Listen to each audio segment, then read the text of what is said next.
এই আসমান যার, জমিন যার, আইন চলবে অন্যের। আইন চলবে কার? এই কথা জামাত ইসলামের, এই কথা ইসলামী ছাত্র শিবিরের, এই কথা চরমনাই পীর সাহেবের, এই কথা শর্ষিনা পীর সাহেবের। জমিন যার, আইন চলবে তার, এই কথা কার? তাহলে আমার ভোট আমি দেব যাকে খুশি দেন, যারে খুশি দেন, আমার কোনো অসুবিধা নাই। কিন্তু বুঝে শুনে দেন, কাল কিয়ামতের দিন হিসাব হবে। কারণ হিসাব শুধু হবে না, আপনার ভোটের উপরে ভিত্তি করে যিনি নির্বাচিত হবেন তিনি যত ভালো কাজ করবেন তাও আপনার আমলনামায় যোগ হবে। তিনি যত আকাম কুকাম করবেন তারও ভাগ আপনাকে নিতে হবে। এবার আপনি বুঝে শুনে মাদক সেবীকে ভোট দেন, কোনো অসুবিধা নাই, যাকে খুশি তাকে দেন।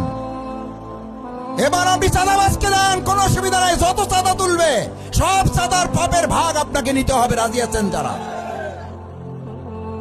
কোনো অসুবিধা নাই। এবার আমার ভোট আমি দেবো, যার ইচ্ছা তারে দেবো, দেন। আপনি ভোট গোপনে দেবেন, কেউ জানবে না, আপনি জানবেন, আর কে জানবে?